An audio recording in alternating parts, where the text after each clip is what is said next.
هذا القرآن يوحدنا لطريق الخير يوجهنا الله تعالى أنزله ورسول الله معلمنا یا ایھا النبی، اے میرے نبی، حسبک اللہ، آپ کو اللہ کافی ہے، ومن تبعک ومن اتبعک، اور وہ لوگ آپ کو کافی ہیں جو آپ کی پیروی کرنے والے ہیں۔ آپ کو اللہ کافی ہے اور وہ لوگ کافی ہیں۔ دوسروں کی لالچ نہ کریں، وہ اگر آپ کے ساتھ دھوکہ کرتے ہیں تو اللہ تعالیٰ آپ کو کافی ہے اور مومنین بھی آپ کو کافی ہیں۔ اور دوسرا اس کا وہی مفہوم کہ آپ کو بھی اللہ کافی ہے اور مومنوں کو بھی اللہ تعالیٰ کافی ہے۔ یا ایھا النبی، اے میرے نبی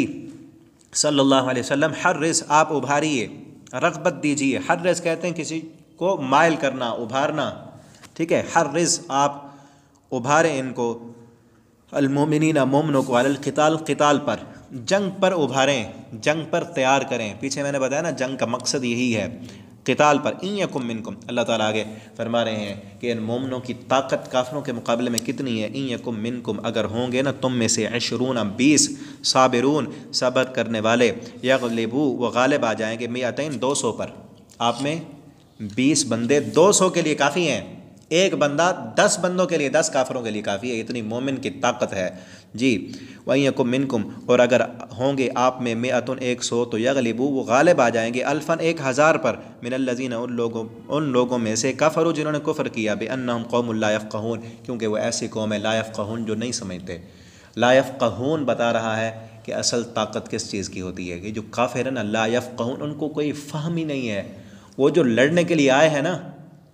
وہ چاہے 1000 ہیں لیکن ہر ایک کا ذہن مختلف ہے۔ کوئی لڑنے کے لیے آیا ہے اپنی قوم کی خاطر، کوئی لڑنے کے لیے آیا ہے اس نے پیسے لینے ہیں، کوئی لڑنے کے لیے آیا ہے اس کی برادری مجبوریاں ہیں، کوئی لڑنے کے لیے آیا ہے اس نے تنخواہ لینی ہے، ٹھیک ہے نا۔ اور آپ جو جن لوگوں کو تیار کر رہے ہیں وہ صرف اس لیے لڑ رہے ہیں کہ اللہ سے اجر لینا ہے اور جنت لینی ہے۔ اصل طاقت جو ہے نا وہ نظریے کی، عقیدے کی طاقت ہوتی ہے۔ آج بھی اگر وہ مسلمان جن کا نظریہ اور عقیدہ یہ ہے کہ ہم نے اللہ کے دین کی سربلندی کے لیے لڑنا ہے اور جہاد کرنا ہے، جان قربان کر کے اللہ سے جنت لینی ہے، وہ کافروں کی ہزاروں کی تعداد پر بھاری ہے۔ لا یفقہون، کیونکہ ان کے پاس آج بھی ایسے، انڈیا کی فوج کتنی زیادہ تعداد میں ہے لیکن ان میں کچھ ہندو ہیں، کچھ سکھ ہیں، کچھ بدھ مت ہیں، ان کی آپس میں نہیں بنتی، ان کے آپس میں عقائد کا اختلاف ہے، فہم اور سوچ کا اختلاف ہے، نظریات وہ نہیں ہیں، اس لیے ڈرتے ہیں مسلمانوں سے۔ لیکن مسلمانوں میں بھی وہ اصل ایمان نہیں ہے، اس لیے وہ آگے اسی وقت ہی فرما دیا۔ اگلی آیت میں دیکھیں نا، الآن، اب، خفف اللہ، ہلکا کر دیا اللہ نے، عنکم، تم سے۔ یہ پیچھے بدر کے میدان میں اور احد کے میدان میں، خندق میں یہی معاملہ تھا کہ ایک بندہ 10 بندوں پر غالب ہے، 20، 200 پر غالب ہیں، 100، 1000 پر غالب ہیں۔ لیکن اس کے بعد جب مزید مسلمان بڑھ گئے اور مسلمانوں میں ان لوگوں کی تعداد کا اضافہ ہو گیا جو نئے مسلمان تھے، جنہوں نے مکہ کے دور کی سختیاں نہیں دیکھیں، انہوں نے وہ ظلم برداشت نہیں کیے اور اپنے ایمان کو کندن نہیں بنایا، وہ نئے مسلمان وہ جب زیادہ ہو گئے تو اللہ تعالیٰ فرماتے ہیں اب ہلکا کر دیا اللہ نے، عنکم، تم سے، وعلم، اور اس نے جان لیا، ان فیکم ضعفاء، کہ آپ میں کمزور لوگ ہیں، وہی کمزور ایمان والے جو نئے مسلمان ہوئے تھے، ان کا ایمان وہ پختہ نہیں ہوا۔ اصل پختہ تو مکہ میں ہوا تھا نا، 13 سال جنہوں نے ظلم برداشت کیا اور صبر کیا، امتحانات سے گزرے، مکہ کی تپتی ہوئی ریت پر انہیں لٹا کر ان کو سونا بنایا گیا، کندن بنایا گیا،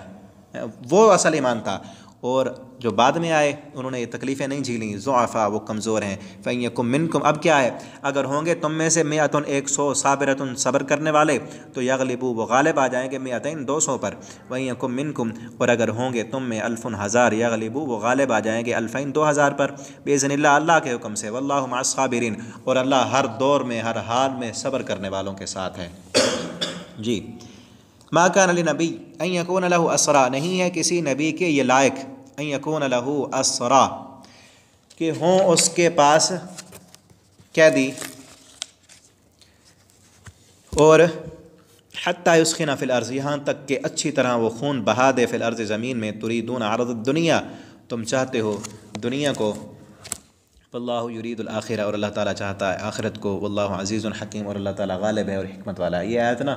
میدان بدر میں جو 70 قیدی بنائے گئے تھے نا، اور پھر آپ صلی اللہ علیہ وسلم نے ان سے فدیہ لے کر ان قیدیوں کو آزاد کر دیا، ان کے بارے میں نازل ہوئی۔ اللہ تعالیٰ نے فرمایا کہ کسی نبی کے یہ لائق نہیں ہے کہ اس کے پاس قیدی ہوں اور وہ قیدی زمین میں خون بہا کر آئے ہوں، اور نبی کے یہ لائق ہے کہ اچھی طرح ان کافروں کا خون بہا دے زمین میں۔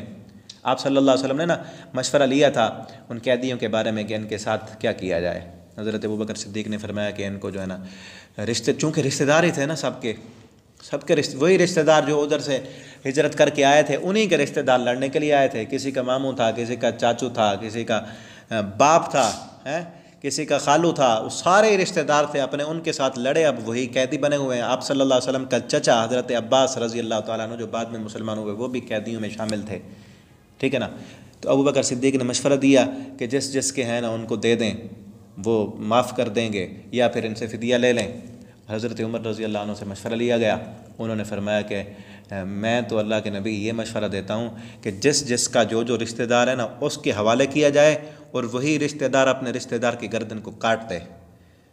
تاکہ ہم ان کو دکھا سکیں کہ ہمارے دل میں اب ان کی محبت نہیں ہے، اللہ کی محبت ہے، ٹھیک ہے نا۔ یہ رشتہ دار ہیں لیکن نجس ہیں، یہ پلید ہیں، یہ مشرک ہیں، ہم نے اللہ سے محبت کی ہے، ہم ان کو قتل کر دیں گے، اللہ کے دین کے مقابلے میں آیا نا۔ تو آپ صلی اللہ علیہ وسلم نے حضرت عمر کا مشورہ قبول نہیں کیا، حضرت ابوبکر صدیق کا مشورہ مان لیا اور ان کو فدیہ لے کر ان کو سب کو رہا کر دیا۔ اللہ رب العالمین نے آیت نازل کی کہ یہ اللہ کو یہ مشورہ پسند نہیں آیا، یہ کام۔ اللہ تعالیٰ فرماتے ہیں میں تو چاہتا تھا کہ اصل طریقے سے خون ریزی کر دو ان کو، کیونکہ اگر ان سب کو قتل کر دیتے نا تو پھر دوبارہ احد میں یہ نہ آ سکتے، ان کی کمر مزید ٹوٹ جاتی۔ یہی گئے ہیں واپس، اور پھر سے انہوں نے جہاد کی تیاری شروع کر دی ہے، جنگ کی تیاری، لڑنے کی۔ جی آگے فرمایا لولا کتاب من اللہ، اگر نہ لکھا ہوا ہوتا نا اللہ کی کتاب میں سے، سبقہ جو گزر چکا ہے، لمسکم فیما اخذتم عذاب عظیم، تمہارے اس کام پر اللہ کی طرف سے عذاب تمہیں پکڑ لیتا۔ کیا لکھا ہوا نہ ہوتا؟ اس میں نا کئی مفسرین نے تفسیریں لکھی ہیں۔ ایک تو یہ کہ اللہ تعالیٰ نے پہلے لکھ دیا تھا کہ ایسے ہی ہونا ہے، ٹھیک ہے نا، اور دوسرا یہ کہ وہی قیدی جن سے فدیہ لے کر چھوڑ دیا نا، وہ ان میں سے کئی مسلمان ہو گئے تھے، تو اللہ نے لکھا ہوا تھا کہ انہوں نے مسلمان ہونا ہے، ٹھیک ہے نا، تو اس لیے اللہ تعالیٰ فرماتے ہیں وہ عذاب نہیں آیا، کیونکہ اللہ نے لکھا ہوا تھا پہلے سے ہی ایسے ہونا ہے۔